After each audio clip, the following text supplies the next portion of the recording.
Anong ginagawa niyo pag wala kayong gana at tinatamad kayo? Ano yung ginagawa mo para sumipag ka ulit at magkagana ka ulit? What do you do to be motivated once again? May nabasa po akong libro, napakaganda ng payo nitong manunulat. Her name is Mel Robbins. Ang ginagawa niya pag depressed siya, nalulungkot siya, tinatamad siya, unmotivated, meron po siyang 5-second rule. At sabi niya, kahit na hindi mo feel o hindi mo nararamdaman, magbilang ka lang ng 5 seconds, pagkatapos gawin mo na dapat yung kailangan mong gawin.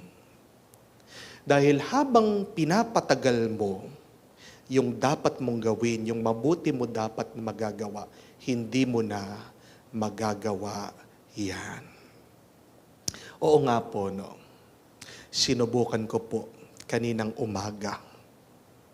Siguro tayong lahat, hirap dito eh. Yung gumising. Ang hirap po, no? Kahit na alam mo, meron kang trabaho, kahit na alam mo, meron kang kailangan gawin sa bahay, kailangan mong asikasuhin yung mga bata, parang hinahatak tayo ng ating mga higaan. Di po ba?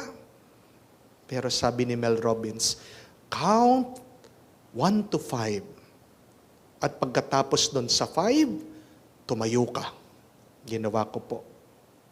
Pagka-alarm, nagbilang lang po ko, 5, 4, 3, 2, 1. Tayo. Wala na po akong magawa. Gising na yung diwa ko. Ayun, nakapag-exercise ako. Subukan niyo po. Kung tinatamad ka sa trabaho mo, iniisip mo yung traffic, iniisip mo yung katambak na trabaho na naghihintay sa desk mo. Pagdating mo sa office, count 5 to 1, 1 to 5.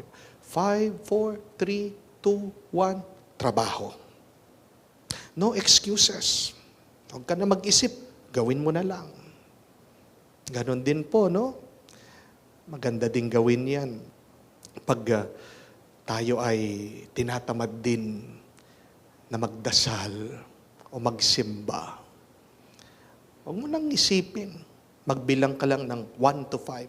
5, 4, 3, 2, 1, pray. And you would start to do it. Napakaganda po nung kanyang advice, hindi po ba? Pero hindi na bago yan. Kasi tingnan niyo po ang ugali ng ating Panginoon. Noon pa, pag may nakita siyang dapat gawin, hindi na siya nagpapatumpik-tumpik pa. Hindi na siya naghihintay. Agad niyang ginagawa. May gutom, aba, pinapakain. May taong may kasalanan, agad-agad, pinapatawad. Narinig natin sa Ebanghelyo na ang isang tao, ang tagal na natuyo, paralyzed, may sakit yung kamay, the man with the withered hand, kahit na pinagbabawal, araw daw ng pagpapahinga, Sabat, Jesus did not delay. He quickly healed the man. And I think that is also the invitation to all of us. Yung dapat mabuti na kailangan nating gawin, wag nating patagalin pa. Gawin na nating agad-agad. Count 5, 4, 3, 2, 1. Gawin mo na agad. Wag tayong makikikamuka. Wag nating paparisan o susundan itong ginawa ng mga Pharisees. May dalawa silang masamang ugali. Ano po yun? Una, dinedelay nila. Hinaghihintay pa. Pinapatagal yung mabuti na dapat gawin. Sinasabi na, araw ng pagpapahinga, araw ng Panginoon, dapat walang gawin. Nangangailangan na ng tulong yung tao. Di po ba? At pangalawa, pinapatagal na nila yung mabuti na dapat gawin, ang bilis pa nila sa paggawa ng kasalanan. Pagkatapos daw pinagaling ni Jesus yung taong paralyzed, ano yung narinig natin? They were enraged. They were quick to be angry. At ang bilis nilang nag-usap-usap, paano nating sisirain, paano natin papabagsakin, how could we eliminate this person? Bakit doon sa paggawa ng mabuti, ang bagal nila sa paggawa? Pero sa paggawa ng masama, ang bilis-bilis nila. Mag-ingat. Baka ganyan din ang ating ugali. Let us ask that question. What are those good things that I have delayed to do in my life? Ano yung mga mabubuting bagay na medyo natatagalan ako na hanggang ngayon hindi ko pa magawa? No? Let us look at them. No? Kailangan nating bigyan ng pansin ang mga bagay na ito. Bakit sa mga masasama, ang bilis-bilis natin na makagawa? Ang bilis natin na mainis at magalit sa ibang tao. Amen? Ang bilis natin pagdating sa pagsisinungaling. Ang bilis natin sa katamaran. Ang bilis natin sa pagrereklamo. Di po ba? Ang bilis natin makinig sa chismis at manira ng ibang tao. But how about those good things that we have delayed? How about forgiveness? Kailan mo papatawarin yung iyong asawa? Kailan mo papatawarin yung mga taong nakasakit sa iyo? Bakit pinapatagal mo pa? Kaya nga wala kang kapayapaan at tuwa sa iyong puso. Do not wait for tomorrow. Do not wait for the next month. Forgive now. Count. 5, 4, 3, 2, 1. I forgive him, Father. I forgive them, O Lord. How about your dreams? Ano pang hinihintay mo para makamtan mo yung mga pangarap mo? Ngayon na. Mag-isip ka na ng paraan. Put it into action. How about generosity? Yung pagbibigay. Meron nangungutang sa'yo, alam mo naman, mapapautang mo siya. Meron naman humihingi sa'yo, alam mo, kahit mangilan-gilan lang, no? Kahit nakakaunti lang, matutulungan mo. Pero, bakit hindi mo matulungan yung taong yon?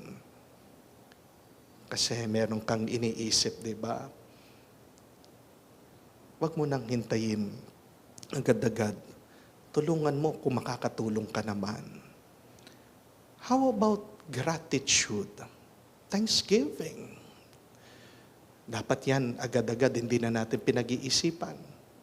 Mabilis na dapat natin ginagawa. Kagising pa lang natin, dapat tayo ay nagpapasalamat na sa Diyos.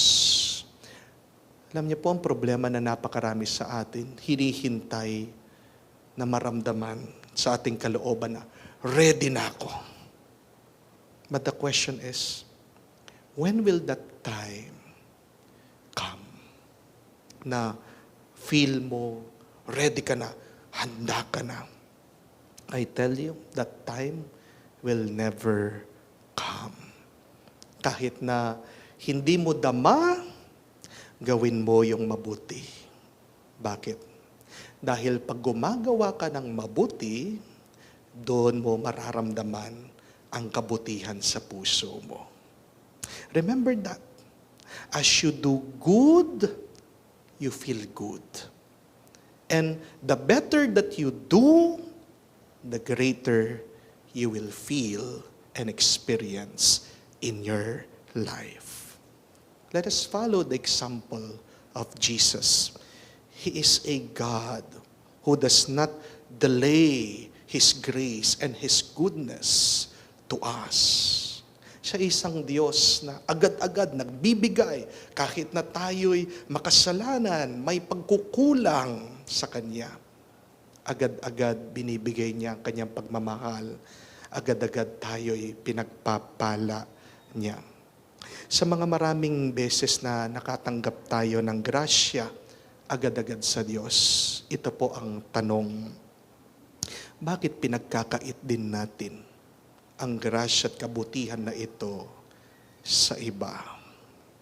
Kung ikaw agad-agad kang nakatanggap ng mabuti sa Diyos, bakit naghihintay ka pa na maging mabuti din sa iba? Magdasal po tayo. Huwag na tayong maghintay para gumawa ng mabuti. Do it now. Count 5 to 1.